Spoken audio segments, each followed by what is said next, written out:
시간 우리 각자에게 주신 하나님의 말씀은 사도행전 10장 9절로 16절 말씀입니다. 사도행전 10장 9절로 16절 말씀입니다. 이 시간 우리 각자에게 하시는 하나님의 말씀으로 함께 받겠습니다. 이튿날 저희가 행하여 성에 가까이 갔을 그때에 베드로가 기도하려고 지붕에 올라가니 시간은 제 6시더라. 시장하여 먹고자 하매 사람이 준비할 때에 비몽사몽간에 하늘이 열리며 한 그릇이 내려오는 것을 보니 큰 도장이 같고 네 길을 메어 땅에 그리웠더라. 그 안에는 땅에 있는 각색 개발 달린 짐승과 기는 것과 공중에 나는 것들이 있는데 또 소리가 있으되 베드로야 일어나 잡아먹으라 하거늘 베드로가 가로되 주여 그럴 수 없나이다. 속되고 깨끗이 아니한 물건은 내가 언제든지 먹지 아니하였사옵나이다 한데 또 두 번째 소리 있으되 하나님께서 깨끗하게 하신 것을 내가 속되다 하지 말라 하더라. 이런 일이 3번 있은 후 그 그릇이 곧 하늘로 올리워 가니라. 아멘.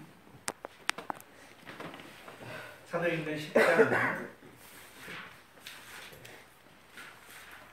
기독교 역사에서 굉장히 중요한 전환점을 이루는 부분이죠. 이제 복음이 유대인을 넘어서 이방인에게 그 복음이 전파되는 것이 시작되는 것을 고넬료를 통해서 우리에게 보여주시죠. 그 전까지 사도행전 10장 전까지 사도들을 통해서 사도들을 증인으로 보내셨는데 그들을 통해서 부르신 자들은 대부분 누구였습니까? 유대인들이었죠. 그래서 그 복음의 증인들을 통해서 이제 예루살렘과 온 유대와 갈릴리와 사마리아에 하나님의 교회가 선 것을 보여주시죠. 그래서 이 10장을 통해서 이제 이 복음이 유대인을 넘어서 이방인에게도 이제 복음이 전파되는 것이 시작되는 것을 보여주시죠. 근데 우리가 사도행전 8장에서 전도자 빌립을 통해서 이방인인 간닥의 이디오피아 여왕 간닥의 국고를 맡은 네시가 있었잖아요. 그렇죠? 근데 전도자 빌립을 통해서 그 네시에게 복음이 증거된 것이 나오죠. 근데 성경은 그것을 이방인의 복음의 이방인에게 복음이 증거된 시작으로 말하지 않아요. 왜 그러냐면 이디오피아 네시 간닥에는 예배하러 예루살렘에 올라갔다 내려오는 사람이잖아요. 그러니까 성경적으로 볼 때는 범유대인에 속한 자라고 보는 것이죠. 사도행전 11장 1절로 3절을 보시면 사도행전 11장 1절로 3절을 보시면 이 10장에서 고넬료가 복음으로 말미암아 하나님의 말씀을 듣는 것을 보여주시죠. 그리고 고넬료 사건 이후에 11장 1절 이하에 보시면 유대에 있는 사도들과 형제들이 누구도요? 이방인들도 하나님의 말씀을 받았다 함을 들었다라고 말씀하죠.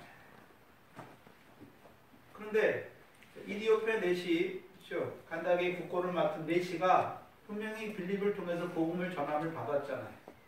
그때는 이런 말씀이 없어요. 그렇죠?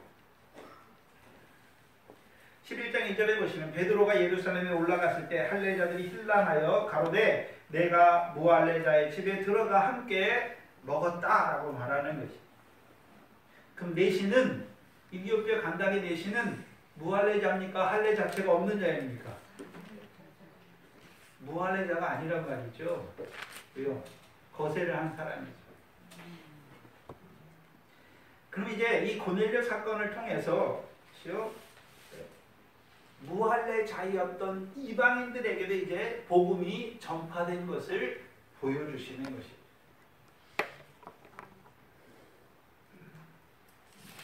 그래서 무할례자였던 이방인들에게도 이제 복음이 전파된 것을 보여주는 거예요. 그게 사도행전 10장이죠. 그럼 사도행전 10장은 어떤 의미가 있습니까? 성경 전체적으로. 오늘 제가 목도 시간에 읽어드렸던 창세기 12장 3절이죠. 땅의 모든 민족이 너를 인하여 복을 얻을 것이니라 말씀하신 그 복이, 그렇죠? 이방인이었던 고넬료가 처음 그 복을 얻는 자가 된 것이죠. 갈라디아서 3장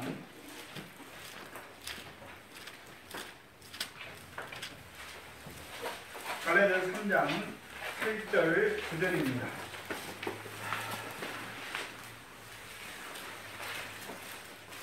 창세기 12장 3절을 사도 바울을 통해서 풀어 쓴 거예요. 지금 갈라디아 3장 8절로 9절이 풀어 쓴 것이죠.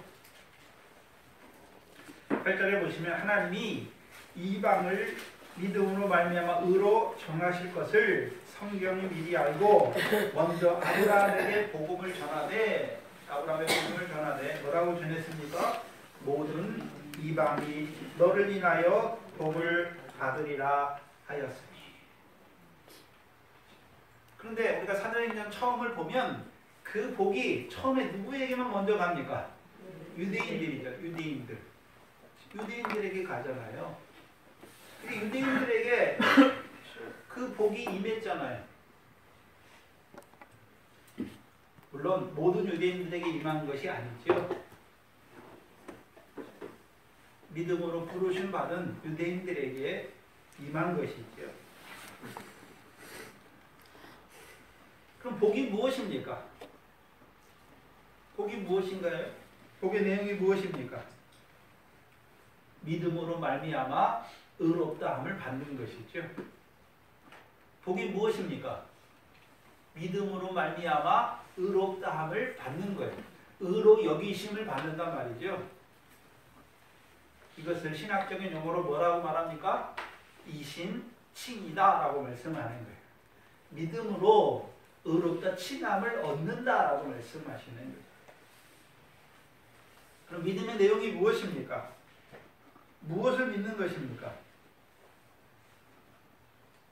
믿음의 내용이 무엇입니까? 복음이잖아요. 복음 한마디. 복음을 믿는 것이죠. 그럼 복음이 무엇입니까?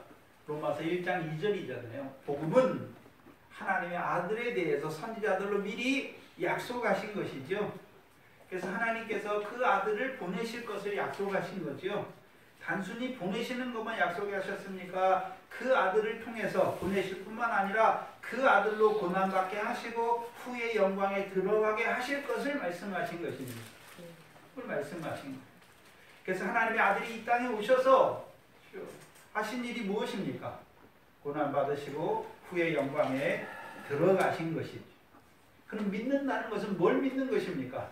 그리스도의 고난이 믿어진 것이고 그리스도의 부활이 믿어진 것이죠. 그럼 그리스도의 고난이 믿어졌다, 그리스도의 부활이 믿어졌다는 것이, 그것이 무엇입니까? 이게 복이에요. 육신에 뭐가 잘 되는 그런 게 복이 아니라 뭐가 복이라고 말씀하십니까? 하나님의 아들을 통해서 이루신 것이, 믿어진 것이 복이라고 성경은 말하는 거예요.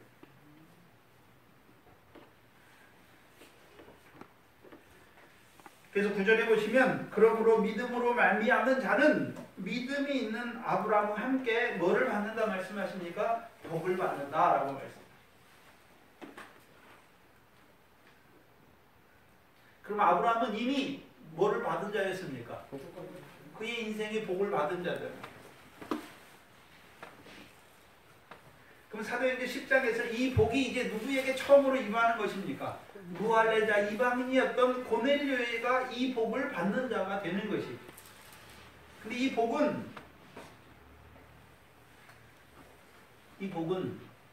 누구에게 주십니까? 믿는 자에게 주시는 거예요. 믿는 자에게 주시는 거예요. 그럼 믿음은 어디서 나는 것입니까?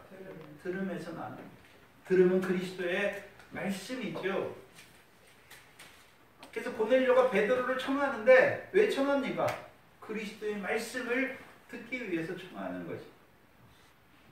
들을 때 하나님께서 뭘 주셨습니까? 믿음을 주셨죠. 믿음은 사람에게서 나는 게 아니에요. 하나님의 선물이죠.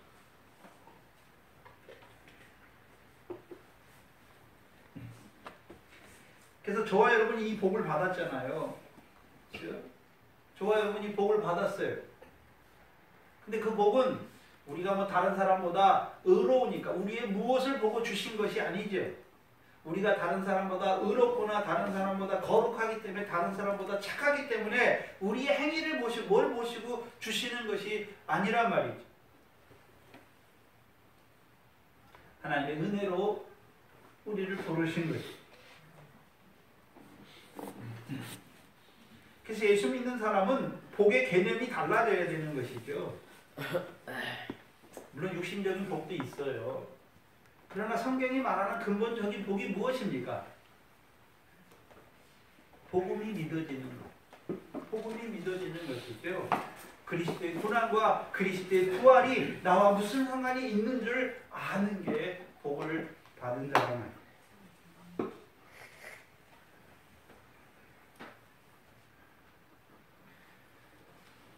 사람의 선행이나 율법의 행위로 하나님 앞에 의롭다함을 얻는 것이 아니죠. 십자가의 마침, 율법의 마침이 되신 그리스도를 믿음으로 의롭다함을 얻는 것이죠.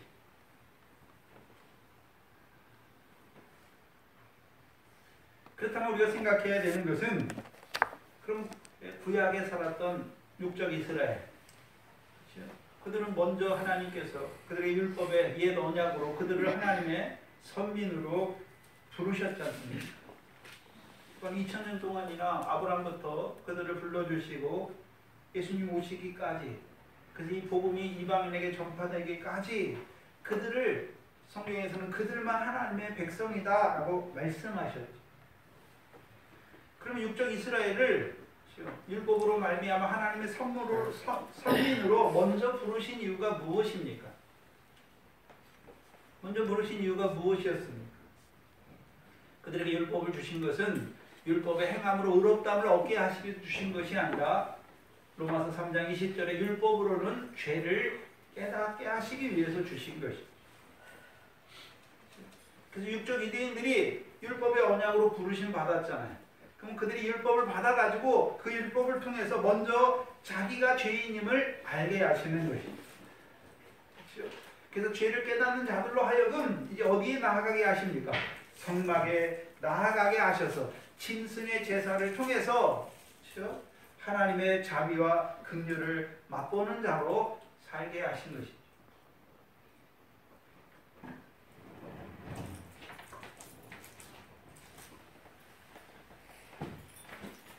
근데 히브리서 10장 1절이 말하는 바가 무엇입니까? 율법은 참이 아니라 장차 오는 좋은 일의 그림자다라고 말씀하죠.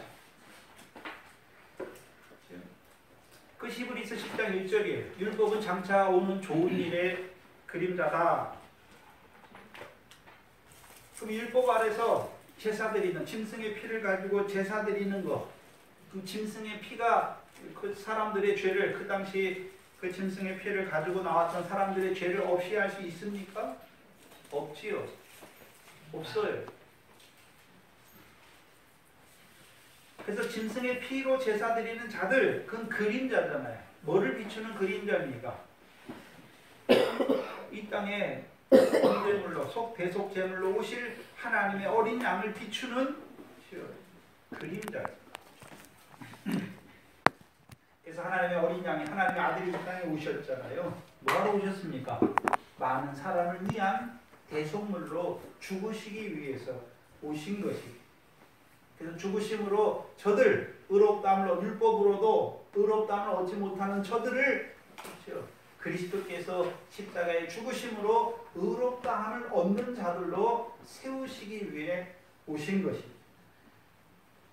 그럼 구약의 성도들 있잖아요. 율법 아래서 보이는 성막에서 짐승의 피로 제사에 참여하였던 자들, 그럼 그들이 보이는 성전에서, 성막과 성전에서 짐승의 피로 제사를 드렸기 때문에 그들이 의롭다함을 얻은 것입니까? 아니란 말이죠. 그림자란 말이죠.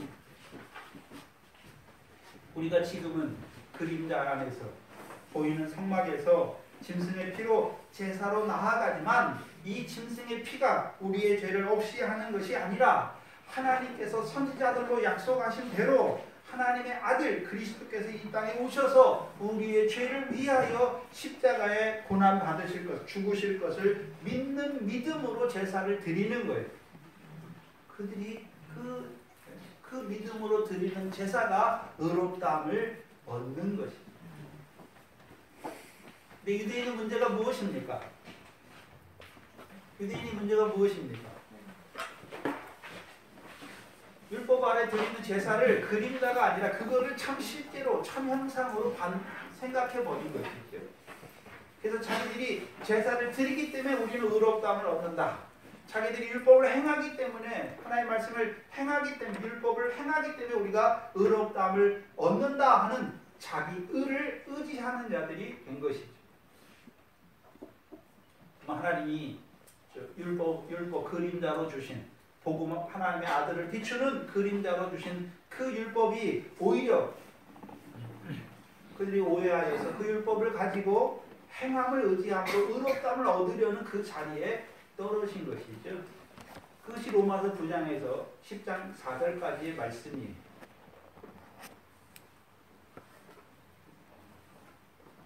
그래서 율법을 주셔서 의의 법을 쫓아가잖아요. 근데 율법에 이르지 못해요. 법에 이르지 못했다. 율법에 이르지 못했다는 것을 말씀해요.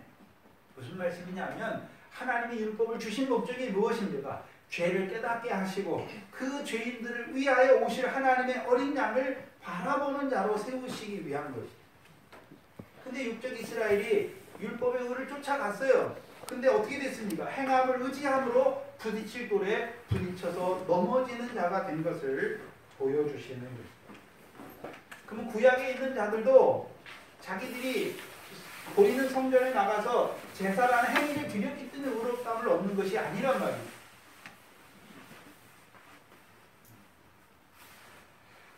그림자네. 그래서 율법의 제사는 장차 오는 좋은 일의 그림자예요. 그러면 그들이 율법의 제사를 드리면서 그 제사가 그림자, 무엇에 대한 그림자입니까? 오실 하나님의 아들이 십자가에서 죽으심으로 자기들을 의롭다 하게 하실 것을 바라보는 믿음으로 드려야 하는 거예요. 그래서 성경은 행함으로 의롭다함을 받는 것이 아니라 믿음으로 의롭다함을 받는다라고 말씀하는 것이죠. 그러면 신약의 성도인 저와 여러분, 예수님께서는 2000년 전에 이 땅에 오셔서 죽으셨잖아요. 저와 여러분이 뭐 그때 가서 봤습니까? 예수님이 나를 위해 죽으신 것을 봤습니까? 보았기 때문에 믿은 것입니까? 아니죠. 저와 여러분이 2000년 전에, 거의 2000년 전에 일어났던 그 사건이 믿어지는 것. 어떻게 믿어졌습니까? 시간과 공간을 초월하여 우리가 그것이 믿어지는 이유가 무엇입니까? 우리에게 믿음을 주셨다는 것이. 믿음을 주셨다는 거예요.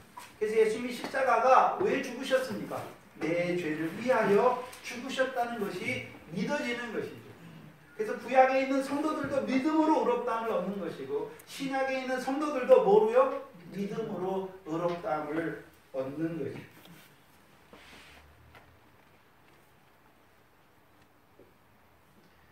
그래서 2000년 전에 그 십자가가 시간과 공간과 시간적, 공간적 거리를 뛰어넘어서 우리에게 효력이 있는 것은 무엇 때문입니까? 믿음이죠.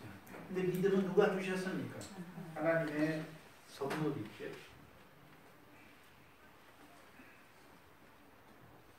그래서 고린도후서 5장 21절에 하나님이 죄를 알지도 못하신 자로 하여금 우리를 대신하여 죄를 삼으셨다라고 말씀합니다. 우리를 대신하여 십자가에 죽게 하셨다. 죽게 하신 이유가 무엇입니까? 우리로 하여금 저의 안에서 그리스도의 십자가 안에서 하나님의 의가 되게 하려 하십니다. 오늘 누가 의롭습니까? 그리스도의 십자가가 믿어진 자들이 하나님 앞에 의롭다 하심을 받는 거예요. 그게 구약의 율법 아래 그림자를 따라 드리는 성막을 통해서 보여주신 예수 그리스도로 말미암아 이루실 제사를 보여주신 것이죠. 그 첫 번째.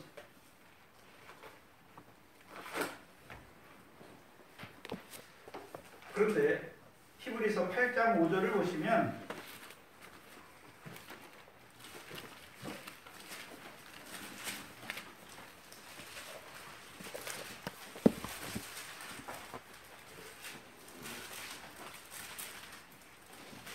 히브리서 8장 5절을 보시면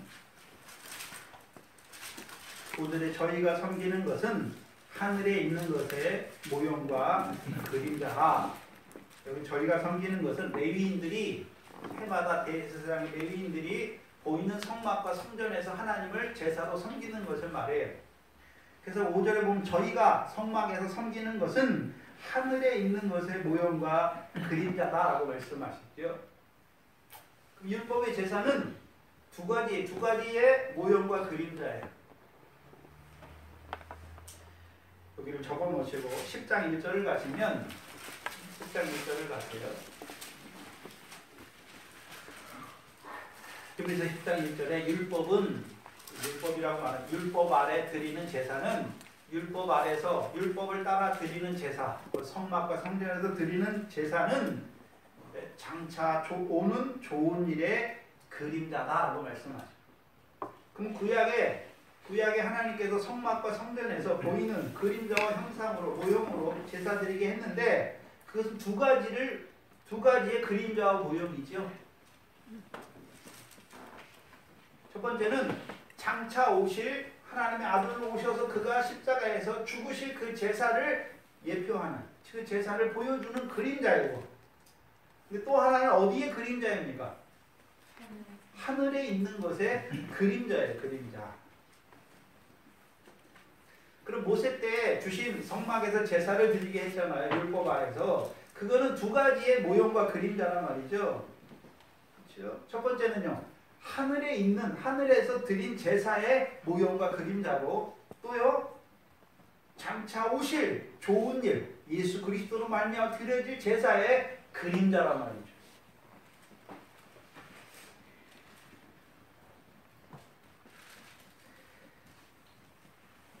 그래서 히브리서 8장 5절은 하늘에 있는 것에, 하늘에서 드렸던 제사의 그림자인 것을 즉 보여주세요. 그럼 하늘에서 있었던 제사,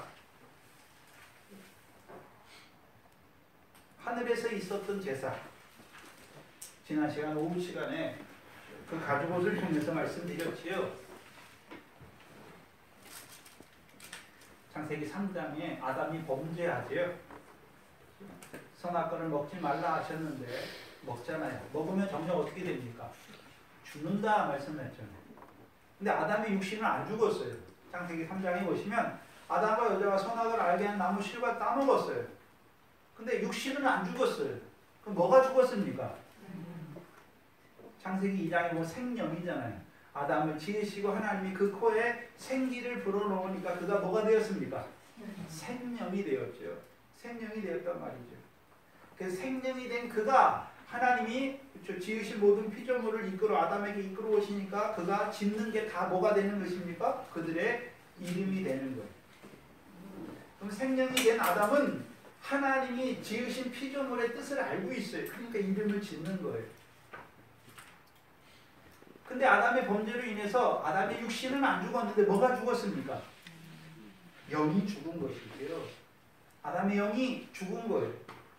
죽었다고 하는 것은 하나님과의 관계가 끊어진 것이죠. 그래서 베드로후서 2장 4절에요. 범죄한 천사들이 가는 그 지옥의 심판, 타르타로에 떨어진 것이죠.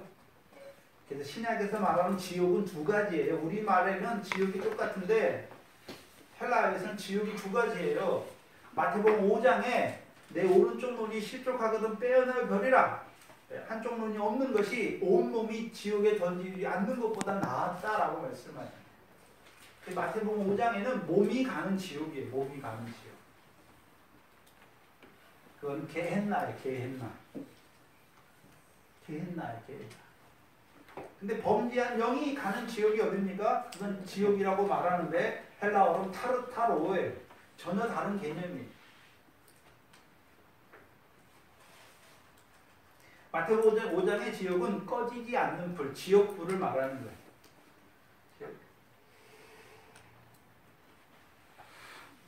그래서 예수님께서 세례 요한을 통한 증거가 무엇입니까? 마태복음 3장 12절 이하에 그는 나보다 능력이 많으시니 나는 물론 너희에게 세례를 주지만 그는 성령과 필로 너희에게 세례를 주고 자기의 타작마당을 정하게 하사 알보고 모아서 어디에 드리고요? 참 곳간에 드리고 쭉정이 있느냐? 어디에 들어갑니까? 꺼지지 않는 불에 들어가게 하시는 거예요. 그 꺼지지 않는 불을 말해서 게헨나 지옥불이라고 몸이 가는 지옥불에 대해서 말하는 거예요. 그럼 아담의 범죄로 인해서 아담과 여자의 영이 그 심판, 범죄한 천사가 가는 그 영의 심판에 떨어진 것이죠. 아주 정죄에 떨어졌다라고 말씀하는 거예요. 그러면 아담과 여자의 영만 그 정죄에 떨어졌습니까? 대표성이 어디죠? 예수 그리스도 한 사람이 죽었잖아요. 근데 우리 모든 사람이 어떻게 됐습니까? 의롭다함을 얻은 것이죠. 아담 한 사람의 범죄로 말미암아 아담의 영만 떨어진 것이 아니라 창세전에 그리스도 안에서 지음받은 아들의 영으로 지음받은 그 모든 아들의 영들이 다 어디에 떨어졌습니까? 그 정죄에, 그 심판에 떨어진 것입니다.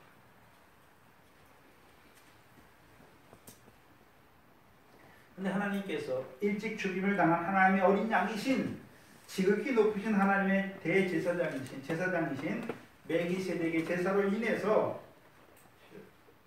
아담을 비롯한 모든 하나님의 아들들의 영이 살게 하신 것입니다.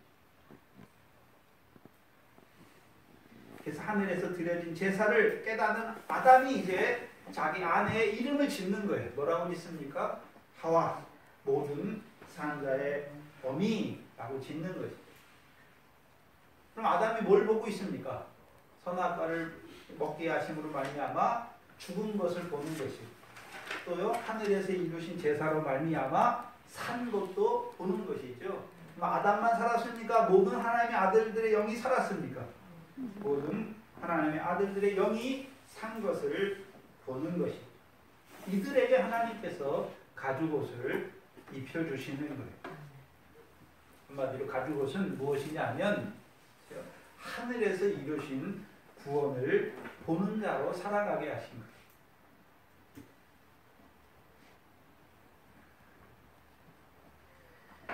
그래서 저와 여러분은 이 땅에 와서 예수 믿으니까 구원받는 영이 되는 게 아니에요. 이미 하늘에서 영의 구원을 이루셨어요. 그래서 지옥 갈 수 없는 그 영의 구원을 이루신 거예요. 그것을 보여주는 것이 고린도전서 5장 5절이죠.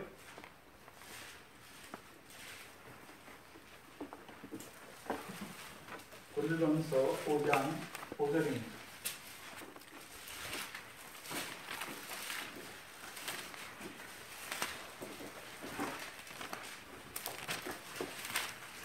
오장 5절에 보시면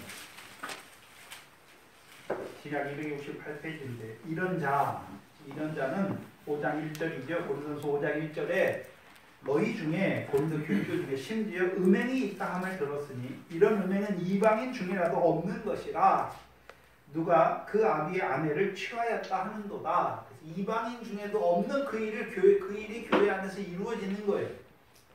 그래서 사도 바울이 이미 편지를 통해서 회개해라, 끊어라 라고 말씀해서 끊지 않고 오히려 사도 바울을 대적해요. 그러니까 사도 바울이 5절에 이런 자를 사단에게 내어 주었다라고 말해요. 그럼 사단에게 내어 주었다는 말은 어떤 말입니까? 가인과 같이 악한 자에게 속한 자가 된 거예요. 처음에는 제사 드렸는데 악한 자에게 속한 자가 된 거예요. 사울과 같이 여호와의 신이 함께하던 자가 여호와의 신이 떠나고 여호와의 부르신 악신이 함께하는 자가 된 것을 보여주시는 거예요. 사단에게 내어 주었어요. 내어 주었는데 이는 영을 멸하는 것입니까? 육신을 멸하는 것입니까? 육신을 멸하는 거예요. 육신을 멸하고 영의 구원은요. 주 예수의 날에 구원을 얻게 하려 함이라. 그래서 영의 구원은 그 사람이 이 땅에 와서 행하는 행위로 말미암아 흔들립니까? 안 흔들립니까?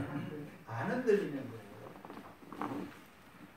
육신은 사단에게 속해서 멸함받지만 영은요. 주 예수의 날에 구원이 있는 것을 보여주시는 거예요.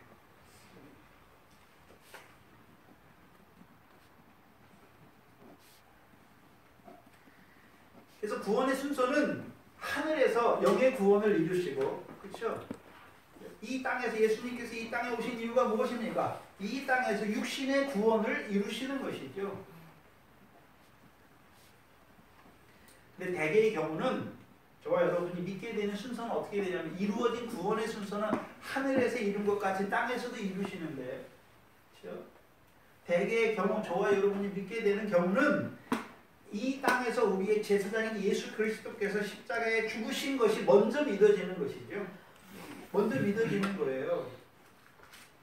먼저 믿어지니까 예수 그리스도께서 십자가에 우리의 제사장으로 십자가에서 죽으심으로 우리의 죄를 대신하여 지시고 죽으심으로 우리가 의롭다함을 얻은 것이구나. 그게 처음에 믿어지는 거예요. 그러다가 이제 믿음이 자라니까 에베소 1장 3절이 이하의 말씀이 깨달아지는 거예요. 우리가 창세전에 그리스도 안에서 아들의 영으로 지음 받았구나. 그래서 육신으로 이 세상에서 난 것이 아니에요. 이미 창세전에 그리스도 안에서 아들의 영으로 택함 받은 것을 아는 거예요. 그리고 더 자라가면요, 아담과 함께 가죽옷 입히신 것을 보게 되는 거예요.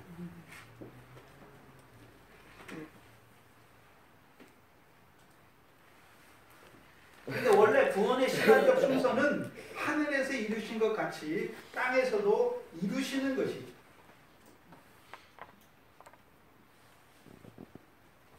그래서 우리에게 제사장, 예수 그리스도가 우리의 제사장인데 그냥 제사장입니까? 멜기세덱의 반차를 쫓는 제사장입니까? 멜기세덱의 반차를 쫓는 제사장이죠.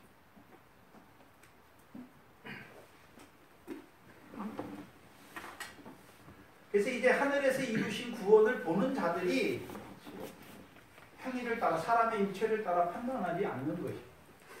그렇다면 생각해야 되는 것은 하늘에서 하나님의 지극히 높으신 하나님의 제사장인 멜기세덱을 통해서 영의 구원을 이루시면 된 거잖아요. 왜 예수님께서 그 멜기세덱의 반차를 쫓아 이 땅에 육신을 입고 오셔서 왜 십자가에서 또 죽어야 하는 것입니까? 왜 또 죽으셔야 되나요?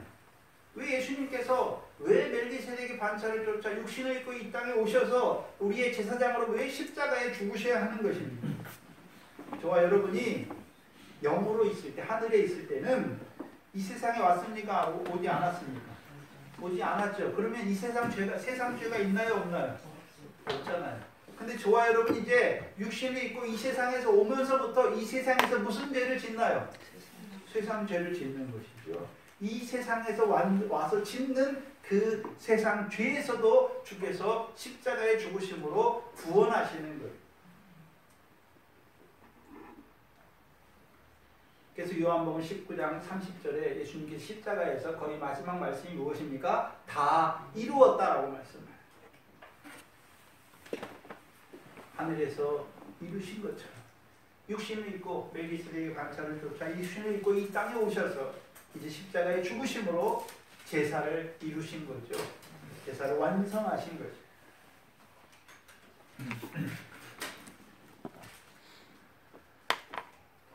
그래서 우리가 잘 아는 마태복음 1장 21절에 예수의 이름의 뜻이 무엇입니까?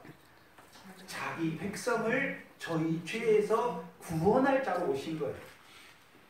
그래서 마리아에게 이 아들을 낳으니 이름을 예수라 하라 말하잖아요. 예수 이름의 뜻이 뭡니까? 자기 백성을 저희 죄에서 구원할 자다라고 말씀합니다. 그래서 저와 여러분이 예수 믿고서 하나님의 백성이 되는 게 아니에요. 이미 하나님의 백성이기 때문에 예수로 오셔서 구원하신 것이죠. 근데 그러면 언제 하나님의 백성이 되었습니까? 창세전에 그리스도 안에 택하셨을 뿐만 아니라 아담과 함께 그 영의 구원을 이루셨을 때 이미 자기 백성이에요.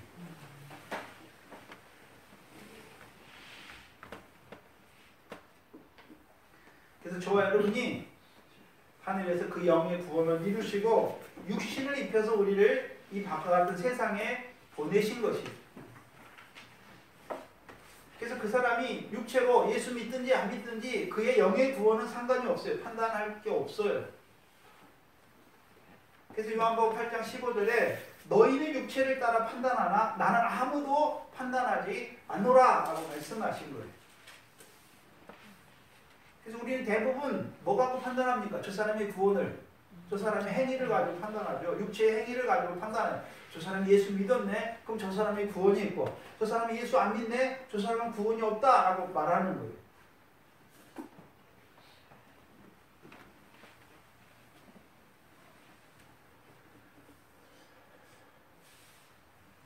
근데 성경이 말하는 것은 하늘에서 이루신 구원대로 이 세상에 이루시기 위해 이 세상에서도 우리의 제사장으로 오신 것이. 그럼 멜기세덱과 예수는 어떤 차이가 있습니까? 예수님이 이 땅에 오시기 전에는 하늘에 뭐로 계셨습니까? 성자의 영으로 계셨죠. 그 영도 우리의 구원을 담당하는 영이에요.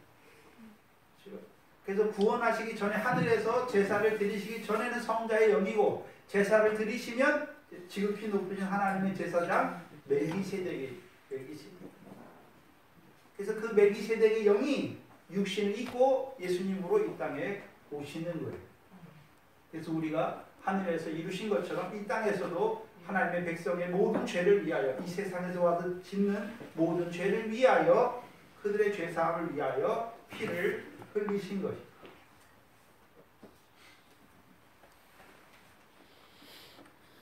그래서 지난 시간에 피장 시몬의 집에 거했다. 피장은 가죽 다루는 직업이잖아요. 그래서 하나님께서 피장 시몬의 집에 베드로로 거하게 하신 이유가 무엇입니까? 하늘에서 이루신 구원을 알게 하시고. 베드로는 사도이기는 한데, 그렇죠? 아직 뭐는 보지 못하고 있습니까? 멜기세덱의 반차를 쫓아오신 예수 그리스도는 알지 못하는 거예요. 단지 아는 것은 무엇입니까? 이 땅에 오신 하나님의 아들 예수 그리스도께서 십자가에 죽으시고 부활하신 것만 아는 거예요. 아직 멜기세덱의 반차를 쫓아 오신 예수 그리스도임을 알지 못하는 것입니다. 그래서 베드로가 아직 유대인으로서의 한계가 있는데, 사도이면서도 불구하고 유대인으로서의 한계를 가진 것이죠. 그래서 로마서 5장 9장 5절에 조상으로 하면 저희 것, 조상들도 저희 것이, 유대인의 조상이에요. 이방인의 조상이 아니에요. 유대인의 조상이고, 육신으로 하면 그리스도께서도 유대인으로 나셨어요. 그럼 베드로는 어떤 생각을 가지고 있냐 하면, 그리스도께서 유대인으로 오셨기 때문에 유대인들만을 위해서 죽으신 걸로 아는 거예요. 그러니까 할례 없는 이방인들은 하나님의 백성이 아니라고 생각하기 때문에 그들에게 복음을 전할 생각도 못하고 있는 거예요.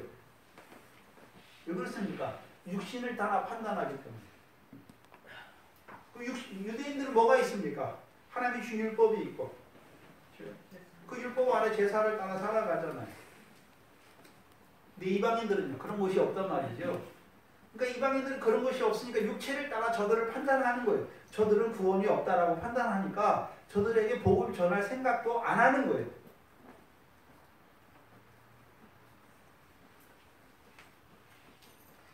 그럼 초대교회를 보면 처음에 예루살렘에만 복음이 있잖아요. 그렇죠?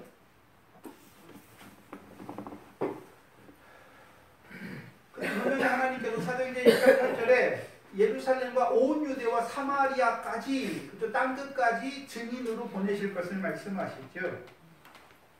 근데 예루살렘이, 그렇죠? 예루살렘이 흥왕했잖아요, 복음으로. 근데 어디로 갈 생각을 안 합니까? 사마리아로 갈 생각을 안 해요. 그래서 하나님이 사도행전 8장에 스데반을 통해서 핍박이 일어나게 하시고, 그 핍박을 통해서 흩어지게 하시고, 흩어진 자 중에 전도자 빌립을 통해서 사마리아의 복음을 전하는 것이죠. 사도들이 자발적으로 한 게 아니에요. 그러면 사도들이 사마리아는, 그렇죠, 육체를 따라 판단하는 거예요. 저들은 어떤 자라고 생각하는 것입니다. 더러운 자라고 생각하는.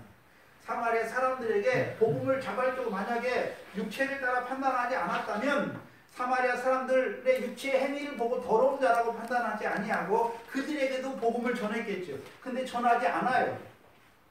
왜요? 육체를 따라 사마리아 사람들을 판단하는 거예요. 그 편견을 깨트린 거잖아요. 핍박을 통해서. 그 전도자 빌립을 가게 하신 거예요.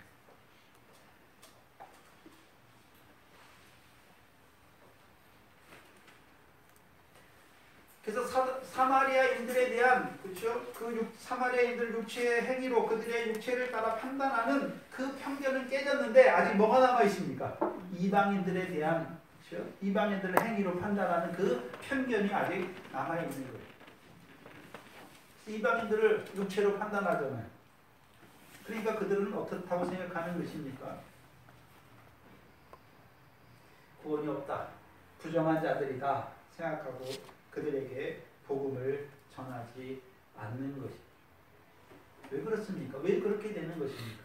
하늘에서 이루신 구원을 보지 못하고 이 땅에서 이루신 구원만 보기 때문에. 또한 베드로와 그 사도들 육체를 따라 판단하고 있잖아요. 그것을 깨뜨려 주시는 거예요, 하나님께서. 그래서 이제 이방인에게도 복음의 증인으로 보내셔서 이 이방인들도 복음으로 부르셔서 창세기 12장 3절의 말씀이 이루어지게 하시는 것입니다.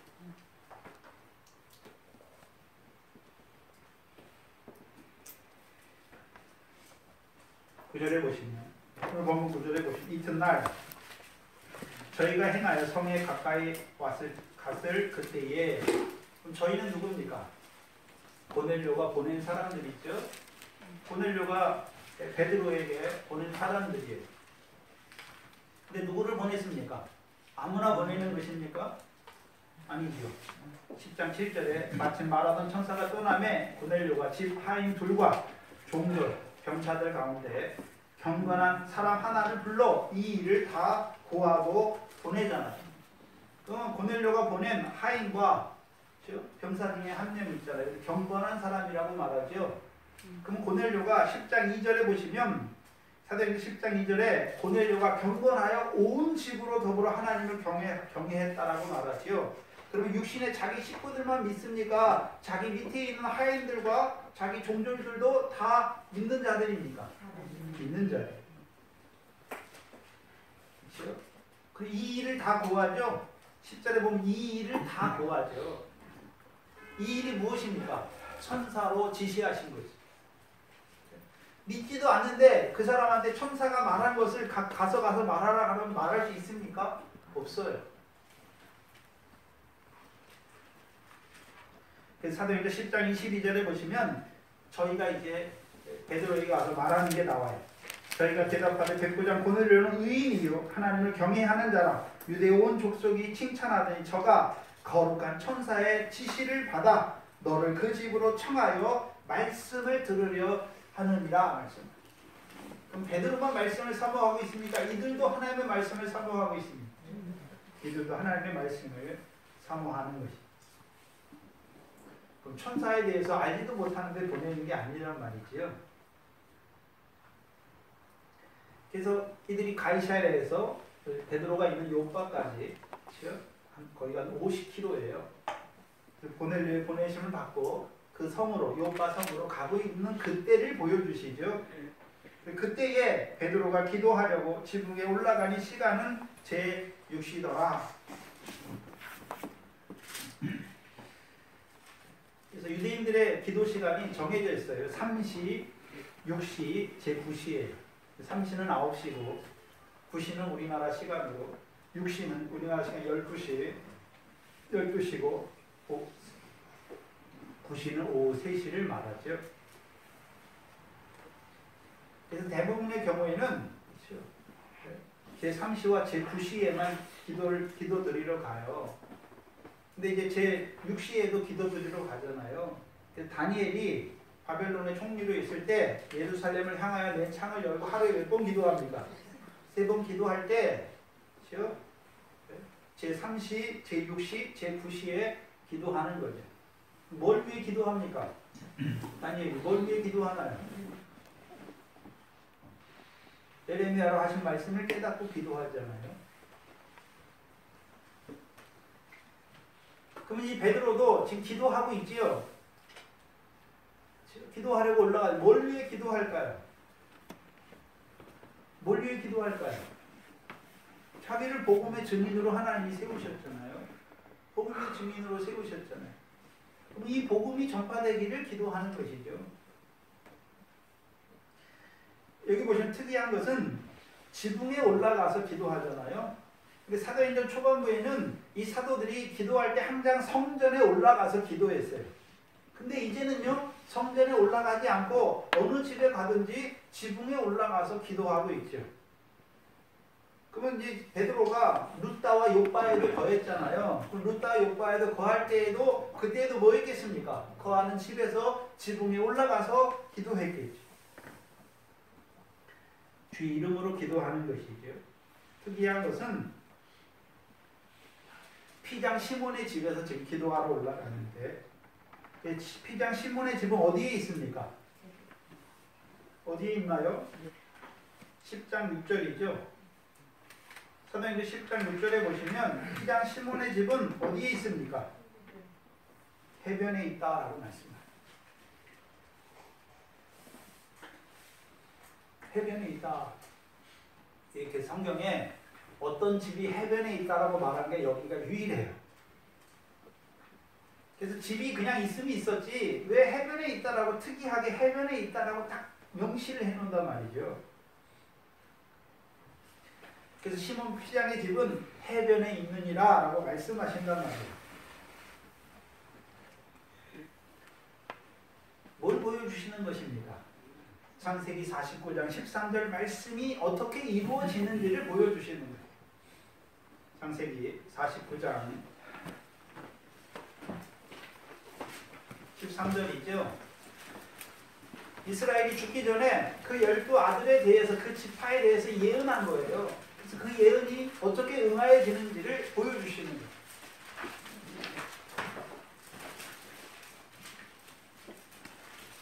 창세기 49장 13절에 보시면 스불론에 대해서 예언하는데 13절에 스불론은 어디에 거한다라고 말씀합니까? 해변에 거하리니. 근데 육적 이스라엘의 역사에서 여호수아 때 이제 가나안 땅을 들어가고 땅을 제비 뽑잖아요. 근데 스불론 지파에게 제비 뽑아 얻은 땅은 해변이 없는 땅이에요. 내륙으로 된 땅이에요. 우리나라로 말하면 충청북도예요. 바다가 없어요. 근데 스불론 그들에게 뭐라고 말씀합니까? 너희는 해변에 거하리니 라고 말씀하죠.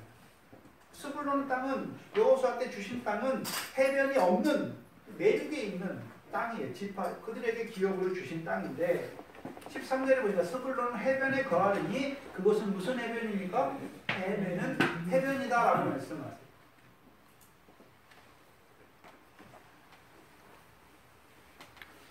그래서 이 스불론에 대한 예언이 첫 번째 이루어지는 곳이 마태복음 4장이에요. 마태복음 4장. 마태복음 4장을 보시면 4장 12절로 16절이죠.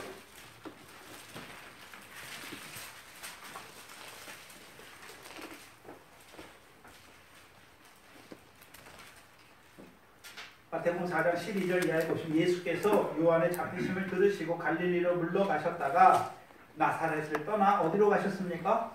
스불론과 납달리 지경 해변에 있는 가버나움에 가서 사시니. 근데 왜 그렇게 하셨습니까? 선지자로 하신 말씀을 이루려고.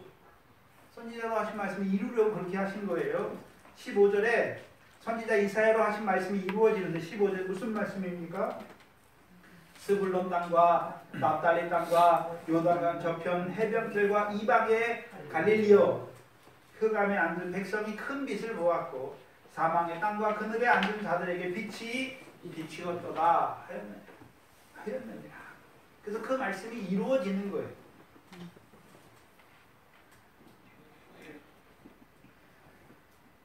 그래서 18절에 보시면 18절에 갈릴리 해변에 다니시다가 두 형제 베드로라 하는 시몬과 그 형제 안드레가 바다에 금을 던지는 것을 보시니 저희는 어부라.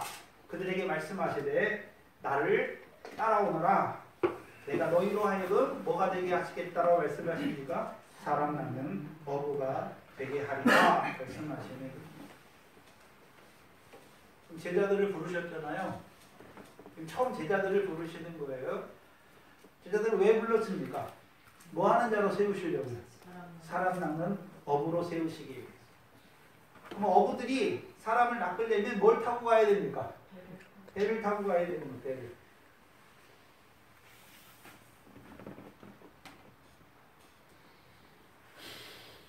배를 타고 가야 되는데 어디까지 가야 되는 것입니까? 신명기 33장이죠. 모세를 통해 주신 두 번째 스불론에 대한 예언이 있어요.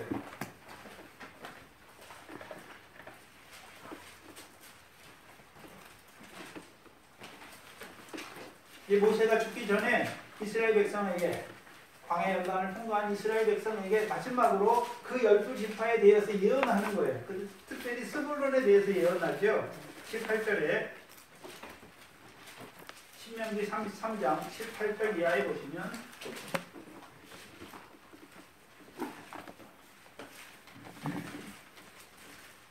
스불론에 대하여는 일렀으되 스불론이여 너는 나감을 기뻐하라. 뭐를 타고 나가는 것입니까? 배를 타고 나가는 거예요. 이사가랴 너는 장막에 있음을 즐거워하라. 그들이 이 스불론과 이사갈 사람들이 그들이 열국 백성을 불러 어디에 이릅니까? 산에 이르게 하고. 어느 산입니까? 성전산이죠. 성전산이 성전산. 미가서 4장 1절 이하에 만일에 있을 하나님의 여호와 야곱의 하나님의 성전산이죠.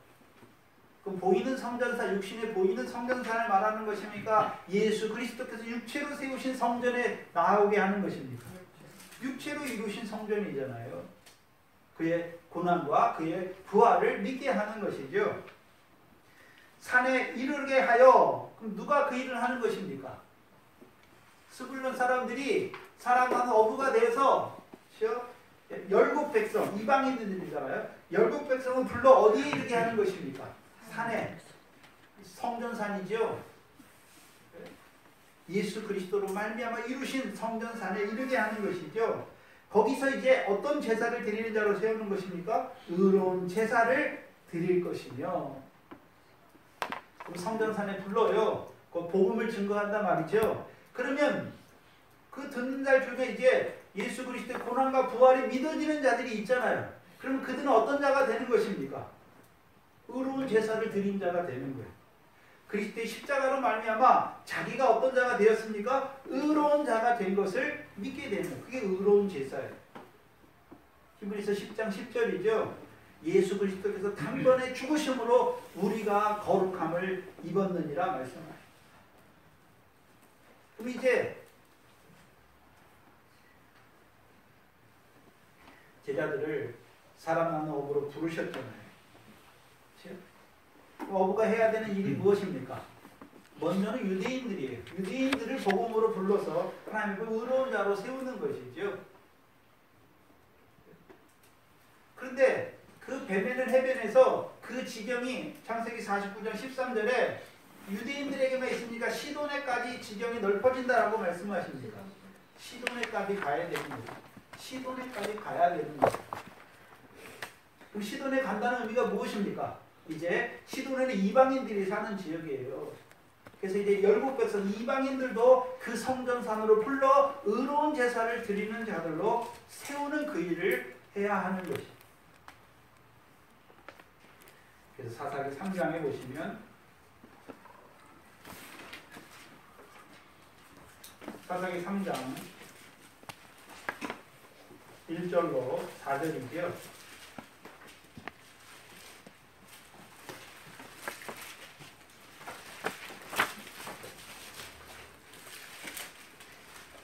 사사기 3장 1절로 4절을 보시면 여호와께서 가나안 전쟁을 알지 못한 이스라엘 시험하라 하시며 이스라엘 자손의 세대 중에 아직 전쟁을 알지 못하는 자들에게 그것을 가르쳐 알게 하려 하사 남겨두신 열국에 대해서 말씀하죠. 그래서 여호수아 13장에 보면 이스라엘 백성에게 여호수아를 통해서 기업의 땅을 이미 주세요. 그리고 그 땅이 다가 아니라 남겨진 열국의 땅도 보여주세요. 근데 그 열국의 땅은 아직 주시지 않았어요. 그런데 주시지 않았는데도 불구하고 그 열국의 땅도 남겨두신 열국의 땅도 너희 아홉 지파판에게 기업의 땅으로 주셨다라고 말씀해요. 그럼 그들이 이제 해야 되는 가나안 땅에서 해야 되는 일이 무엇입니까? 먼저 자기들에게 주신 기업의 땅에서 소산을 얻는 자가 돼야 되고 이제 더 나아가서는요 그 나머지 열국의 땅도 자기들이 기업의 땅으로 삼아야 하는 것이죠. 그 중에 하나가 3절에 블레셋 5방백과 그 블레셋 5방백의 땅은 여호수아 때 기업으로 주지 않았어요. 남겨두신 열국의 땅이에요. 근데 남겨두신 열국의 땅도 이스라엘 백성이 그들을 내어 쫓고 그렇죠? 그들을 복속해서 그들을 자기의 기업의 땅으로 삼아야 되는 것이죠. 사사기와 사무엘상에 보면 블레셋과 싸우잖아요. 블레셋과 싸우는데 이깁니까? 맨날 집니까? 맨날 지잖아요. 져요. 그리고 사무엘 때는 오히려 기업의 땅을 뺏겨요. 여호수아 때 자기들에게 주신 기업의 땅도 블레셋 사람들이 다 뺏어가요. 삼손 때 딥나를 보여주시잖아요. 딥나는 유다 백성에게 주신 기업의 땅인데 블레셋 사람이 살아가는 땅이 돼버렸어요. 그 땅에서도 그 블레셋 사람이 살아가는 딥나 땅에서도 결실이 돼요. 근데 삼손이 여우 300의 꼬리를 묶어다가 그 블레셋 사람의 곡식밭으로 다 몰아들이니까 어떻게 됩니까? 그 곡식밭과 감람원이 다 불사르게 되는 것을 보여주시잖아요. 그럼 블레셋의 역사는 한마디로 무엇입니까? 축정이가 되게 하는 거예요. 딥나의 블레셋의 역사. 축정이가 되게 하는 것입니다.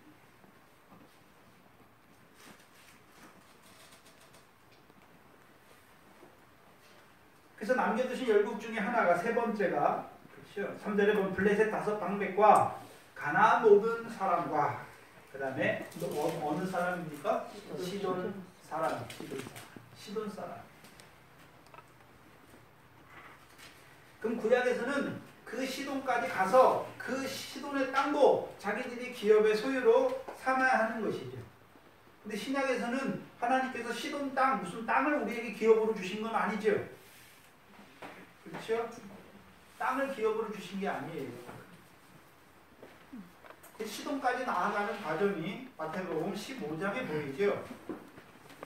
마태복음 15장에 보시면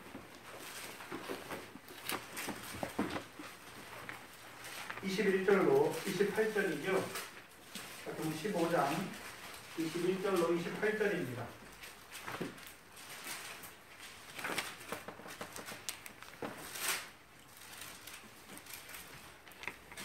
21절 이하에 보시면 예수께서 거기서 나가사 거기는 어디입니까?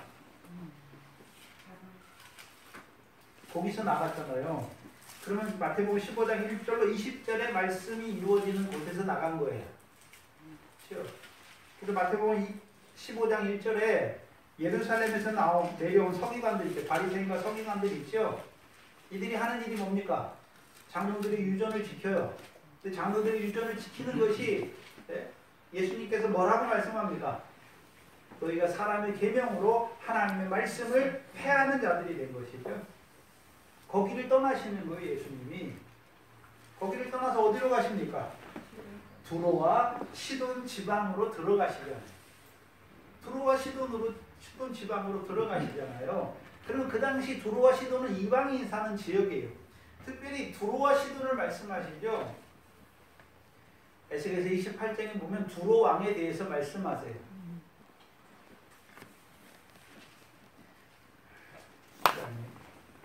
그래서 에스겔서 28장을 오늘 집에 가서 꼭 읽어보세요. 두로 왕에 대해서 말씀하는데 두로 왕이 그냥 육신의 두로 왕을 말하는 것이 아니라 덮는 그룹, 하나님이 가장 아름답게 지음받은 천사장에 대해서 말씀하는 거예요. 근데 그가 덮는 그룹으로 지음받았어요. 근데 처음에는 온전해요. 근데 마침내 불의가 드러나는 것을 보여주세요. 이사야 14장하고 연결된 거예요. 천사의 범죄를 드러내 주시는 거죠. 그래서 범죄한 천사를 하나님이 어디에 던져버리십니까? 음부의 맨 밑 구덩이에 던지시는 거예요. 그럼 두로왕의 역사, 그래서 가장 아름답게 지음을 받은 천사를 하나님이 버리시잖아요. 버린 그들이 이제 뭐가 되는 것입니까? 예뱀, 사단, 마귀가 되는 거예요. 하나님이 사단과 마귀를 지으신 것이 아니라 가장 아름답게 지음받은 천사장이 타락했을 때 하나님이 그들을 음부의 맨 밑 구덩이에 가두시는 거예요. 그래서 그들이 이제 어떤 자로 역사하는 것입니까? 사단과 마귀로 역사하잖아요. 사단은 육신이 없어요. 영이에요. 영. 근데 무슨 영입니까? 미혹하는 영의 역사를 이루잖아요. 미혹하는 영의 역사를 이루잖아요. 그래서 저와 여러분이 예수 믿기 전에 세상 신 가운데 살았어요. 그래서 에베소 2장 1절, 1절로 3절이 잘 보여주잖아요. 우리가 죄와 허물로 죽었잖아요. 그때에 마음과 육신이 원하는 것을 따라 불순종의 아들들 가운데 역사하는 영 가운데 살아갔잖아요. 그 사단의 권세 아래 살아간 거예요. 사단이 보여주는 것이 무엇입니까? 마태복음 4장에 마귀의 시험, 사단의 시험이 나오잖아요. 천하 만국의 영광을 보여준단 말이죠.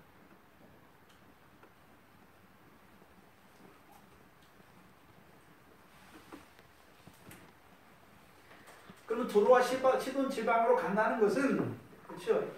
이 수로보닉의 여인, 이 여자가 나오는데 마가복음에서 이 여자를 뭐라고 그러냐면 헬라인이요 수로보닉의 족속이다라고 말씀해요. 마가복음 7장 26절이에요. 보실까요? 마가복음 7장 26절에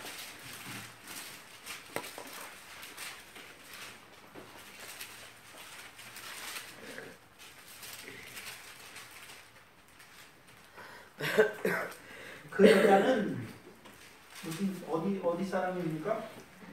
헬라인이요. 그 예수님 때 유대인을 대표한 이방인의 대표자가 누굽니까? 헬라인이라고 말하죠. 헬라인. 그래서 고린도전서에서 유대인과 헬라인에 대해서 말씀하잖아요. 헬라인이 헬라인. 그 이방인이란 말이죠. 그렇죠? 이방인이에요. 이방인. 예수님께서 그 사단의 권세 아래, 두로왕의 권세 아래 살아가는 그 이방 여자를, 그래서 그 사단의 권세 아래 살아가니까 더러운 귀신 들린 자로 살아가는 거예요. 그 이방인 여자에게 가시는 것이죠. 그렇죠? 왜 가십니까? 사단의 권세 아래에 있는 이방인 그 여자를, 하나님의 백성을 어디로요? 하나님께로 돌아오게 하기 위해서 가는 것이죠.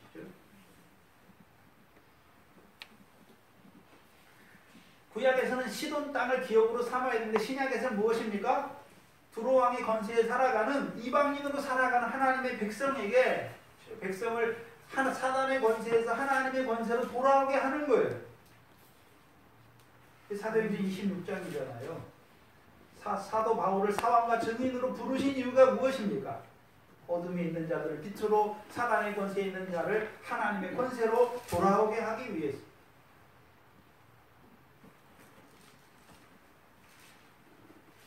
그래서 마태복음 15장 26절에 보시면 이 헬라인 이방인 여자를 예수님께서 뭐라고 말씀하시냐면 26절에 대답하여 가라사대 자녀의 떡을 취하여 누구에게 던짐이 마땅치 않다라고 말합니까? 개들에게 던짐이 마땅치 아니하다라고 말씀하세요. 이방인 이 여자는 지금 뭐처럼 살아가고 있습니까? 개란 말이죠. 개처럼 살아가고 있는 거예요. 그러면 자녀의 떡은 자녀들이 먼저 먹어야 할 생명의 말씀을 말하는 거예요. 예수님이 떡이잖아요. 내가 생명의 떡이다라고 말씀하잖아요. 그 생명의 떡을 개와 같이 살아가는 이방인에게 던짐이 마땅치 않다라고 말씀하시죠. 근데 27절에 이 여자가 뭐라고 말씀합니까? 주여 올소이다. 근데 개들도 제 주인의 상에서 떨어지는 부스러기를 먹나이다. 그 말을 하니까 이에 예수께서 대답하여 가라사대 여자야 뭐가 크도다요? 내 믿음이 크도다라고 말씀하십니다. 그럼 이 개는 이방인처럼 더러워요. 그래서 귀신 들린 자로 살아가는 거예요. 근데 뭘 바라보고 있습니까? 주인의 상을 바라보고 있는 거예요. 주인의 상을 바라보고 있는 개라는 거죠. 그럼 이 당시 유대인들은 이방인들을 뭐라고 생각합니까? 다 개로 생각합니다. 더러운 개, 짐승처럼 생각한단 말이에요. 부정한 자로 살아간단 말이죠.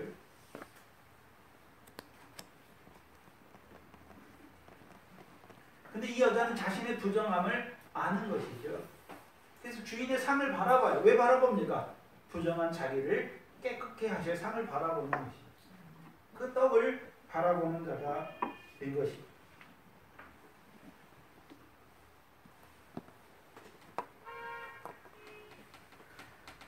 예수님께서 살아계실 때, 그렇죠? 생명의 빛으로서 그 이방인,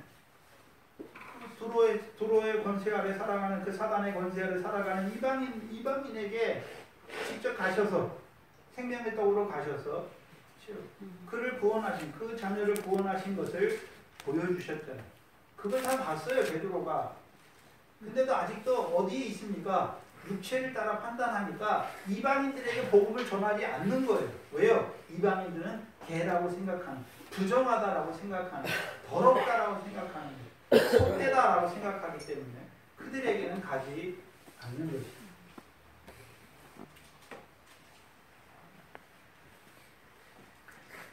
그래서 사도행전 10장에서 예수님께서 오늘 보여주는 환상을 통해서 그렇죠? 그 부정한 것들 있잖아요. 부정한 것을 뭐라고 말합니까? 잡아 먹으라. 일어나서 먹으라라고 말하는 거예요. 먹으라. 잡아 먹으라 말하는 것이. 그럼 잡아 먹는 것은 베드로의 뭐가 되는 것입니까? 양식이란 말이죠. 양식. 베드로의 양식이에요. 그럼 베드로의 양식이 무엇입니까?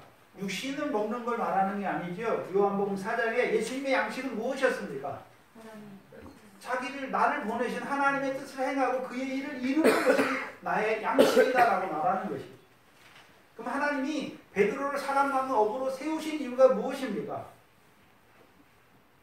그로 하여금 이제 잡아먹게 하기 위해서 이방인과 같이 부정한 개와 같이 부정한 자로 살아가는 이방인들을 잡아먹는 자로 세우기 위해서 사람 낳는 어부의 일을 하게 하기 위함이잖아요. 근데 이방인들에게 분명히 보냈는데도 불구하고 가지 않는단 말이죠. 그러니까 시장한 거예요. 양식을 먹어야 될 거 아니에요.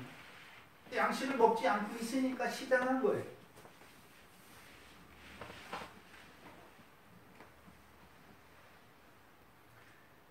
그래서 베드로가 먹을 양식이 무엇인지를 보여주시는 거예요. 그럼 베드로가 먹어야 될 양식이 무엇입니까? 이방인 고넬료를 로마서 15장 16절에 이방인들을 성령으로 말미암아 하나님이 받으신 픽한 제사로 드리는 것이죠.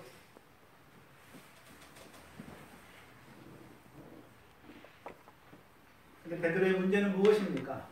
분명히 사람 낳는 업으로 유대인들에게만 아니라 사마리아인들에게만 아니라 이방인들에게도 그 복음의 증인으로 보내셔서 그 이방인들을 성령으로 말미암아 하나님이 의로운 제사로 드려야 될 자가 양식이 뭔지 모르는 거예요. 자기 양식이. 자기가 해야 될 일이 사람 낳는 업으로 세우신 자로 세우신 그 하나님의 뜻이 무엇인지를 알지 못하는 거예요. 단지 그 육체를 따라 판단하고 있으니까 이방인들을 뭐라고 생각하는 것입니까? 부정하다. 그래서 저들과는 교제도 하지 않잖아요.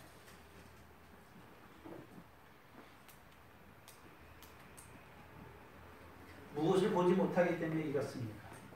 하늘에서 이루신 구원을 보지 못하니까. 여전히 육체를 따라 판단하는 자로 살아가고 있는 거죠. 저와 여러분도 예전에 여러분 예수 믿을 때 저 사람은 예수 안 믿으니까 지옥 가고 나는 예수 믿으니까 천국 가고 다 그렇게 생각했지요. 왜요? 육체를 따라 판단하는 거예요. 하늘에서 이루신 그 구원을 보는 자들은 하늘에서 이룬 것처럼 예수 그리스도 이 땅에 오서 이루셨잖아요. 그럼 그들을 불러 믿게 하신 이유가 무엇입니까? 죄사함을 받아야 하는 것이죠. 그리고 성령을 선물로 받아서 이제 하나님 나라, 그 나라와 의를 이루는 하나님 나라 백성으로 세우시는 것이죠. 그게 사람 낳는 어부의 일이에요.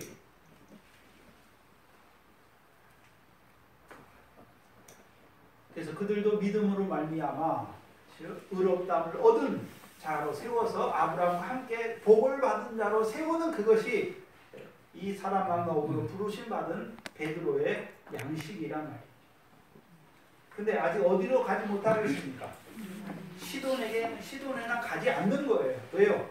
이방인들은 더럽다고 여기는 거죠. 아직 육체를 따라 판단하는 그 편견을 가진 그 베드로의 그것을 주께서 이 환상을 통해서 깨워주시는 거예요.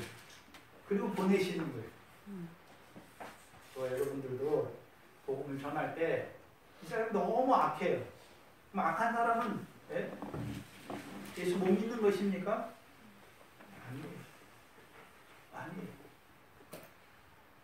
마태복음 22장에요. 선한 자나 사거리에 가서 먼저 청함을 받은 자를 부르세요. 근데 그들이 안 와요. 그러니까 이제 누구에게 보냅니까?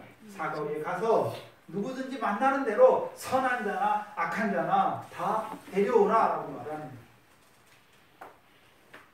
근데 베드로는 뭐라고 생각합니까?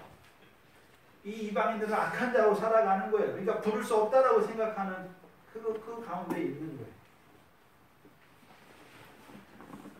그래서 이 10장을 통해서 베드로의 양식이 무엇인지를 다시금 보여주시는 거예요. 하나님의 환상을 통해서. 그러면 베드로에게 양식이 있습니까? 저와 여러분도 잡아먹어야 할 양식이 있습니까? 잡아먹어야 될 양식이 있잖아요. 네?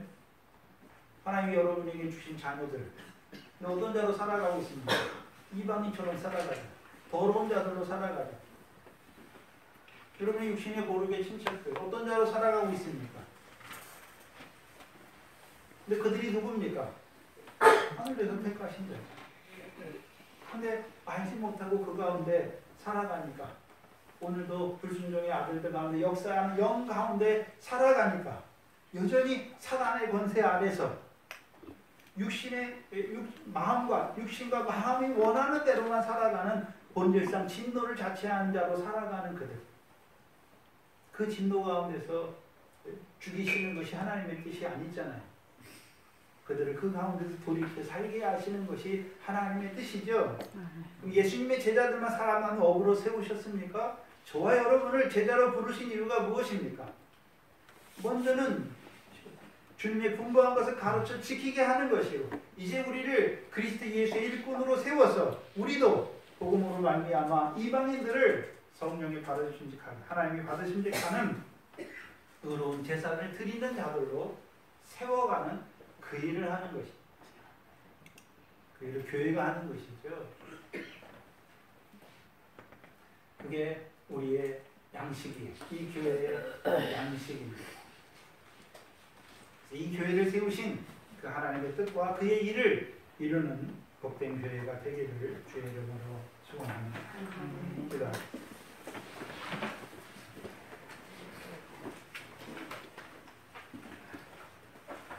하나님 아버지,